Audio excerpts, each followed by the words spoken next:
부활하신 주님을 찬양합니다. 우리 부활절 지난 지 이제 얼마 안 됐는데 그때 부활하시는 게 아니고 이미 부활하신 주님이 우리 가운데 계속해서 함께 하시죠. 감사드리죠. 그죠? 오늘 말씀은 그 부활절, 제가 부활절 주일 맞기 한 3일 전에 하나님께서 제게 이 설교를 놓고 기도할 때 주셨던 말씀이에요. 그래서 이 말씀이 여러분들에게 그 하나님의 그 부활하신 능력이 전달되어지는, 그리고 우리가 어떤 존재를 다시 한번 깨달을 수 있는 그런 말씀이 되기를 간절히 구합니다. 말씀은요, 에스겔서 37장 4절에서 10절까지 말씀입니다. 에스겔서 37장 4절에서 10절까지의 말씀인데, 이 말씀은 여러분들이 너무 다 잘 아시는 말씀이죠. 생기를 대언하라. 지금 우리 교회 올해 완전히 박효정 목사님께서 선포하시고 계시고, 또 우리가 계속해서 선포하고 있는 바로 그 말씀입니다. 우리 그 37장 4절부터 10절까지 교독할까요? 제가 한 절 읽고 그리고 한 절씩 이렇게 교독했으면 좋겠습니다. 또 내게 이르시되 너는 이 모든 뼈에게 대언하여 이르기를 너희 마른 뼈들아 여호와의 말씀을 들을지어다. 이 뼈들에게 이같이 말씀하시기를 내가 생기를 너에게 들어가게 하리니 너희가 살아나리라. 너희 위에 힘줄을 두고 살을 입히고 가죽으로 덮고 너희 속에 생기를 넣으리니 너희가 살아나리라. 또 내가 여호와인 줄 너희가 알리라 하셨다 하라. 이에 내가 명령을 따라 대언하니 대언할 때 소리가 나고 움직이며 이 뼈 저 뼈가 들어맞아 뼈들이 서로 연결되더라. 내가 또 보니 그 뼈에 힘줄이 생기고 살이 오르며 그 위에 가죽이 덮이나 그 속에 생기는 없더라. 또 내게 이르시되 인자야 너는 생기를 향하여 대언하라. 생기에게 대언하여 이르기를 주 여호와께서 이같이 말씀하시기를 생기야 사방에서부터 와서 이 죽음을 당한 자에게 불어서 살아나게 하라 하셨다 하라. 다 같이 읽죠. 이에 내가 그 명령대로 대언하였더니 생기가 그들에게 들어가매 그들이 곧 살아나서 일어나 서는데 극히 큰 군대더라. 아멘. 제가 이 말씀을 하나님께서 주셨을 때 너무나 우리가 익숙하고 너무 잘 아는 말씀이기 때문에 그런데 왜 하나님께서 이 말씀을 주셨을까? 기도하고 있을 때 하나님께서 이런 마음을 주셨어요. 저는 사실 이 말씀을 들을 때마다 읽을 때마다 이스라엘 백성한테만 해당된다고 생각을 했었거든요. 그 이스라엘 백성을 향해서, 물론 하나님께서 이스라엘 백성을 향해서 주신 말씀이기는 하지만은 그냥 그렇게 한정지어서 생각을 했는데 갑자기 그런 걸 주시는 거예요. 너도 구원받기 전에는 바로 이와 같이 마른 뼈였다. 내가 너에게 생기를 불어넣어서 살아나게 하였고, 그리고 그렇게 부활의 능력으로 내가 너를 살렸다. 그리고 또 군대로 세웠다. 너는 군사로 그렇게 세워진 자이다. 이런 걸 주시는 거예요. 그래서 뜻밖의 제가 그때 처음으로 그걸 인지한 거예요. 아, 나도 마른 뼈였구나. 그렇네. 이런 생각을 하게 됐습니다. 그리고 나서 가만히 생각을 하니까 저뿐만 아니고 구원받은 모든 자들은 구원받기 전에는 다 마른 뼈였던 거죠. 생명이 없으니까. 그죠? 저만 그렇게 모르고 있었는지 모르겠어요. 근데 다들 아셨는지 모르겠지만 그런 말씀을 딱 받으면서 제가 굉장히 놀라웠어요. 신약에서 보면은 부활의 능력을 맛본 자가 누가 있을까요? 나사로가 있죠. 예수님께서 살려주신 나사로, 죽었다가 무덤에서 살아난 나사로죠. 그런데 그 나사로가, 제가 나사로에 대해서 생각을 하면서 그러면은 나사로도 부활의 능력을 맛봤는데 그러면 그 사람이 걸어 다닐 때 그 주변에 있던 사람들은 어떻게 느꼈을까 생각을 하게 됐어요. 근데 나사로가 만약에 그 무덤에서 걸어 나와서 이렇게 둘둘 말고 있던 것들을 풀지도 못하고 살아나서 걸어 나와서 하나하나 이렇게 풀어지면서 서서히 움직이면서 그 사람들을 중간에 이렇게 돌아다닐 때 그 느낌이 어땠을까요? 저는 그때 그 옆에 있던 사람들이 정말 인류 역사상에서 가장 리얼하게 부활의 능력을 보았을 거라고 저는 생각을 해요. 그렇지 않습니까? 예수님이 그 자리에서 살리신 그 사람을 거기에서 보고 있다는 거, 그것보다 더 경이로운 일이 어디 있었겠어요. 그런데 생각해 보니까 우리가 바로 그와 같은 자들이라고요. 나사로와 같이 우리가 부활의 능력을 몸에 지니고, 왜냐하면 나사로에게 예수님께서 살아나라고 했을 때 이미 생기가 그에게 들어가고, 그리고 그는 그 부활의 능력이 힘입어져서 온 몸의 세포 가운데 하나하나 생기가 들어가서 그렇게 해서 살아난 거잖아요. 그럼 그 사람이 걸어 다닐 때는 생기가 충만한 자였단 말이에요. 그러면 우리는 어떻다고 생각하세요? 우리가 바로 그런 자더라고요. 그렇게 되면 어떻게 되냐면 우리가 이 땅에서 사는 동안 호흡을 하고 살고 예수 그리스도를 믿고 믿음으로 계속해서 주님과 함께 동행하고 있다면 나사로가 걸어다닌 것처럼 우리는 이 땅에서 걸어다니는 부활의 능력의 바로 그 증거죠. 증거가 걸어다니고 있는 거예요. 살아있는 증거. 그리고 증인이 돼야 되고, 우리가 경험한 그것을 증인이 될 수밖에 없는 거죠. 그래서 저는 오늘 이 시간에 하나님께서 좀 들려주시고자 하시는 말씀을 주제를 그렇게 생각해 봤어요. 부활의 능력을 맛본 자들이 도대체 어떤 존재인가에 대해서, 그거를 제가 좀 나눠보고 싶다, 이런 마음이 들었습니다. 근데 에스겔서 36장 25절부터 28절을 한번 보실까요? 에스겔서 36장 25절에서 28절, 25절에서 28절 말씀 제가 읽을게요. 맑은 물을 너희에게 뿌려서 너희로 정결하게 하되 곧 너희 모든 더러운 것에서와 모든 우상 숭배에서 너희를 정결하게 할 것이며, 또 새 영을 너희 속에 두고 새 마음을 너희에게 주되 너희 육신에서 굳은 마음을 제거하고 부드러운 마음을 줄 것이며, 또 내 영을 너희 속에 두어 너희로 내 율례를 행하게 하리니 너희가 내 규례를 지켜 행할지라.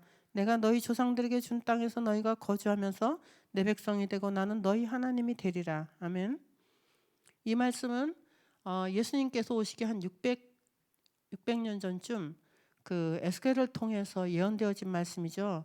예수님이 오시고 나서 우리가 이제 정말 구원의 그 이후로 성령이 우리 안에 오셔서 우리가 구원을 받게 되는 자들마다 일어날 수 있는 현상을 예언으로 주신 거예요. 그러면 이것을 말씀을 잘 읽어보면 이 말씀을 통해서 우리가 그 부활의 능력을 가진 자들이 어떤 현상들이 있는지, 그리고 그것이 바로 우리이기 때문에 우리가 어떻게 우리 자신을 바라봐야 되는지 그거를 알 수가 있는 거죠. 그래서 여기서 보면은 뭐라고 말씀이 되어 있냐면요, 26절에 이제 새 영이 있고, 또 그 다음에 27절에 내 영이라고 표현이 되어 있습니다. 근데 이 26절의 새 영은 우리 영을 말하는 거죠. 우리가 구원받기 전에는 이미 다 죽어 있었던 존재이기 때문에 영이라고는 사실 죽은 영밖에 없었죠. 아담과 하와는 완전하게 만들어졌기 때문에 영혼육이 다 존재했지만, 그러나 타락한 이후로 영이 죽은 거잖아요. 그러면 우리는 계속해서 죽은 영으로, 혼과 육으로만이 태어나는 거죠.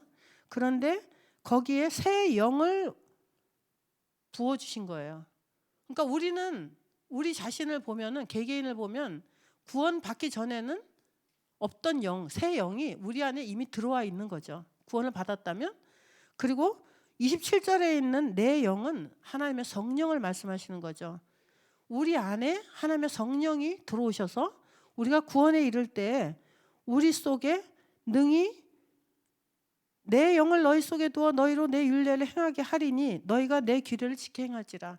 우리가 능히 하나님 말씀대로 살 수 있는 능력을 성령을 통해서 살 수 있도록 그렇게 주셨다는 거죠. 그래서 그 나타나는 현상이 뭐냐면은 27절에 하나님의 성령이 우리 안에 오심으로 말미암아서 우리가 그 부드러운 마음으로 바꿔지고, 여기서 지금 너희 육신에서 굳은 마음을 제하고 부드러운 마음을 줄 것이며 그랬는데, 이 표현이 한글 표현은 좀 이런데요. 이게 원어를 보면 그 살같이 부드러운 마음이라는 표현이 나와요. 살같이 부드러운 마음. 돌같이 굳은 마음에서 살같이 부드러운 마음으로 바꿔주신 거를 얘기하거든요. 그래서 부드러운 마음을 줌으로 말미암아 하나님의 말씀을 받을 수 있는 마음밭을 만들어 주셨고, 그리고 결국은 이게 밭의 비유, 씨 뿌리는 비유와도 연결이 되는 거죠. 부드러운 마음밭이 됐기 때문에 하나님의 성령이 우리 안에 오셨을 때 우리가 구원에 이룰 수 있었던 거죠. 그래서 우리가 그것을 주신 이유는 하나님의 말씀을 지켜 행할 수 있는 능력으로 우리에게 주셨다는 것을 지금 여기 말씀에서 알 수가 있는 거죠. 그래서 여기 보면은 끝에 말씀에 내 백성이 되고 나는 너희 하나님이 되리라. 하나님의 왕국에 하나님의 백성으로 하나님이 삼아주셨는데, 하나님의 나라가 민주주의입니까? 왕국입니까? 왕국이죠. 민주주의와는 좀 다릅니다. 민주주의는 아니에요. 이 민주주의는 인본주의에서 나온 거죠. 물론 세상에서는 민주주의가 그래도 가장 좋은 제도예요. 자유민주주의가 그렇지만, 자유민주주의가요. 그렇지만 하나님 나라는 왕국이죠. 그러면 하나님 나라의 왕국의 특징은 뭐냐면 그 입에서 나오는, 왕의 입에서 나오는 말씀이 법이다, 그런 거죠. 그래서 하나님의 말씀이 우리에게 법이 돼야 되고, 그 말씀을 지켜야 되고, 그 말씀을 지키지 않을 때는 징계가 따르는 게 당연한 거고, 그래서 우리가 삶 가운데서 하나님이 하시는 그 말씀을 지키려고 귀담아 듣고 그것을 삶 가운데 옮기려고 애쓰는 것, 그렇지만 그거를 우리가 우리 힘으로 할 수가 없죠. 다. 그렇기 때문에 하나님의 성령을 우리 가운데 붙여주신 거죠. 그죠? 보내주신 거죠. 같이 함께 그 능력을 받아서 행할 수 있도록. 그래서 이 말씀 가운데서 우리가 보면은 그 하나님, 그러니까 부활의 능력을 맛본 자들의 특징은 뭐냐면은 마음이 일단 부드러워진 자들이에요. 그리고 그 말씀을 지킬 수 있는 능력을 받은 자들인 거죠. 그래서 나는 왜 이렇게 말씀을 잘 못 지킬까? 아니면 말씀을 지키는 거에 별로 개의치 않고 사는 사람들도 물론 있어요. 예수를 믿는다고 하면서 성경을 뭐 일독도 아는 사람도 다 있고, 그렇죠? 그런데 말씀을 모르는데 어떻게 말씀을 지키며, 그렇지 않습니까? 말씀을 알지 못하는데 말씀을 지킬 수 없고, 말씀을 지키지 않으면 법을 지키지 않는 거기 때문에 징계가 따를 수밖에 없고, 그러면 내 삶 가운데서 어떤 피폐한 현상이 나타나는 것은 너무나 당연하다는 거죠. 그래서 말씀을 지키도록 말씀을 귀담아 듣고 읽고 그것을 먹고 씹고 그것을 묵상하면서 그렇게 말씀을 살려고 할 때, 그것을 결단하고 내가 애써서 노력을 할 때 하나님의 성령께서 내 안에 힘을 주시고 능히 할 수 있도록 도우신다는 거예요. 하나님은 우리의 자유지를 너무나 존중하시기 때문에 내가 말씀을 지키려고 애써서 그 발을 떼지 않으면 도우실 수가 없어요. 내가 어느 걸 선택하냐의 문제거든요. 내가 말씀을 지키려고 결단하고 선택하냐, 그렇지 않냐는 나에게 달린 문제더라고요. 그래서 하나님께서 도우시길 원하지만 내가 그렇게 하나님의 말씀을 귀중히 여길 수 있는 그런 자가 되어야 된다는 거죠. 또 그렇게 할 수 있는 게 바로 부활의 능력을 맛본 자들의 삶입니다. 그리고 또 그 다음에 특징이 뭡니까? 부활의 능력을 받은 자들의 특징은 에스겔서 36장 31절, 37절, 38절을 보면 좀 알 수 있는데, 31절을 보면 알 수 있어요. 그때 너희가 너희 악한 길과 너희 좋지 못한 행위를 기억하고 너희 모든 죄악과 가증한 일로 말미암아 스스로 밉게 보리라. 죄를 밉게 볼 수 있는 능력을 받았다는 거죠. 그래서 만약에 예수를 믿는다 그러고 교회 봉사를 열심히 한다고 하면서 죄와 상관없이 사는 사람들이 있어요. 죄에 대한 인식 없이 죄를 아무렇지도 않게 생각하고 짓는 사람들.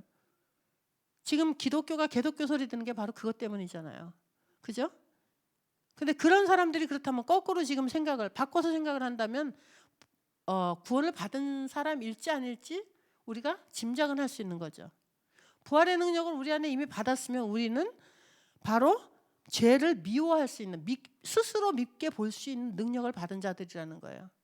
그래서 교회 안에서 정말 죄를 미워하면서 거룩한 삶을 유지하려고 애쓰고 힘써서 주님 앞에 결단하고 나아가 기도하며 구할 때 그 사람이 진짜 구원받은 자라는 확증이 되는 거죠.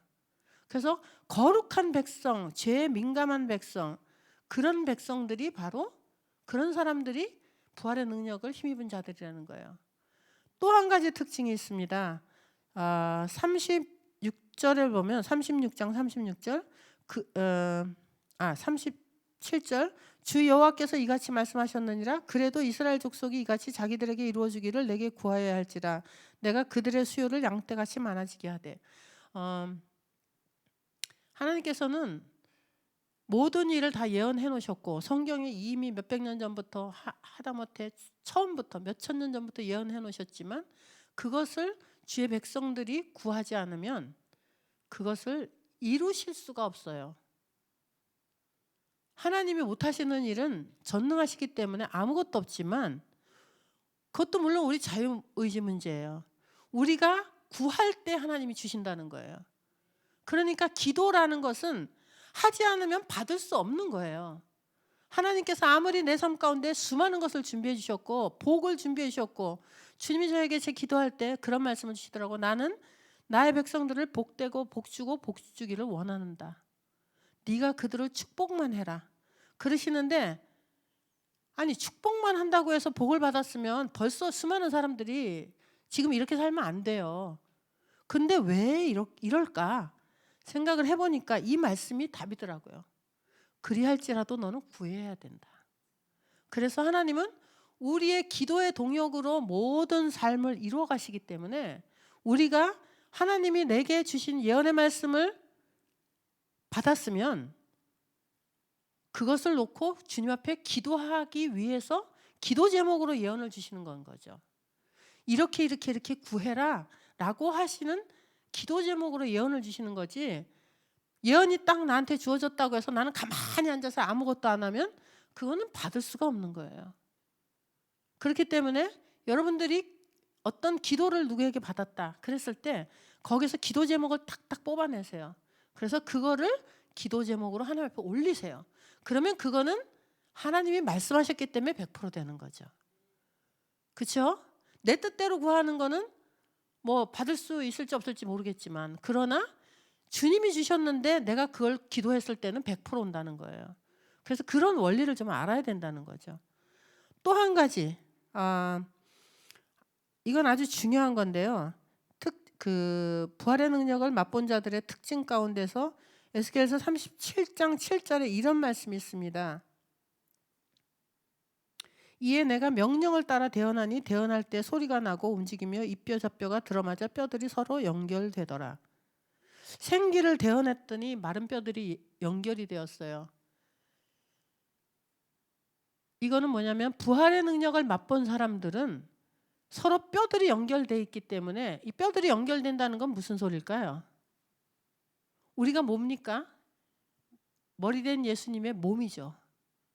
구원받은 자들, 진짜 구원받은 자들은 그 몸 안에 속해 있는 자들이에요. 그러면 진짜 구원받은 그 사람들은 자기가 뭘 하려고 해서가 아니고 이미 어디에 연결되어 있는 거예요? 교회 가운데 뼈로 하나하나 다 연결되어 있는 거예요. 세포로도 연결되어 있고 한 몸을 이루고 있는 거예요. 그래서 연합의 영이 그 사람 안에 이미 있는 거라는 거죠. 부활의 능력은 연합의 영입니다. 그래서 교회가 연합이 돼 있지 않다 그러면은 구원 받았는지 안 받았는지 좀 각자 체크를 해봐야 돼요. 왜 그러냐면 물론 어떤 사단의 공격은 그래서 기초적으로 항상 분리로 공격이 와요. 연합을 깨기 위해서. 우리가 연합을 하면 어마어마한 파워가 나가기 때문에 사단은 기초적으로 두려움과 이 연합을 깨는 분리의 영, 분열의 영, 분열시키는 영, 요 두 가지가 아주 기본적으로 그렇게 잘 쓰는 방법들이죠.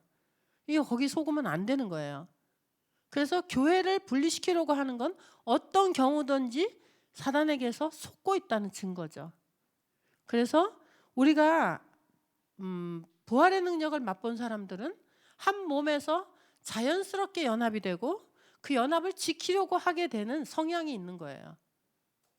만약에 계속해서 자기가 분리시키는 일에 아마 이렇게 담겨 있다면 지금 한국교회가 그런 케이스가 많잖아요. 계속 교회가 갈라지게 하고 거기에서 주동적인 역할을 하고 이런 사람들이 있단 말이에요. 그럼 그 사람은 자기가 정말 내가 부활의 능력이 있나 없나를 체크를 해봐야 돼요. 왜냐하면 부활의 능력을 맛본 사람들은 이미 뼈로서 이렇게 연합이 돼 있거든요. 여기 말씀에 그렇게 나와 있잖아요. 뼈들이 서로 연결되었더라 되더라. 그러면은 화평케 하는 자, 화해케 하는 자가 하나님의 아들이라고 하셨는데 너무나 말씀이 맞는 말씀이죠. 연합의 영을 가진 자는 하나님의 영이 확실히 있는 겁니다. 그렇다고 해서 뭐 무슨 WCC처럼 그런 연합이 아니고 인본주의적 연합이 아니고 하나님의 성령 안에서 한 영으로 연합이 되는 걸 얘기하는 거죠. 그렇게 됐을 때 저 사람이 정말 부활의 능력을 가지고 있는 자야? 하나님의 성령이 있는 자야? 없는 자야는 그런 나타나는 현상으로 분별을 할 수 있다는 거예요. 교회 안에서. 그리고 마지막으로 36장 38절을 보면 제사 드릴 양떼 곧 예루살렘이 정한 절기의 양무리 같이 황폐한 성읍을 사람의 때로 채우리라. 그리한즉 그들이 나를 여호와인 줄 알리라 하셨느니라. 여호와 하나님을 아버지로 그리고 그분이 왕이심을 왕국의 백성이 나임을 그 하나님을 아는 자들이 부활의 능력을 힘입은 자라는 거예요. 그래서 우리 더크로스 처치에서 박 목사님께서 생기야 사방에서 불어오라 계속 대언하라고 그렇게 시키시잖아요. 제가 이제 처음에 이 말씀을 받기 전까지는 그냥 순종해서 했어요. 했는데 어떤 느낌이었냐면 솔직히 얘기하면 파워가 안 나가더라고요. 순종은 하는데 파워가 안 나가. 이게 왜 그럴까? 알잖아요. 우리가 다 영이니까. 왜 이렇게 나는 이럴까? 이렇게 생각을 했어요. 계속 선포하는데. 물론 믿음으로 했습니다. 말씀에 있으니까 당연히 이거 되지. 그런데 그렇게 파워가 안 나가더라고요. 근데 제가 이 말씀을 받고 나서 원리를 아니까 생기를 대언하는데 그 파워는 비교할 수가 없어요. 저는 원래 나라를 위한 기도자이기 때문에 이제까지 박 목사님이 시키시는 대로 교회와 나라와 가정을 위해서 열방을 위해서 이스라엘을 위해서 계속 생기를 대언했습니다.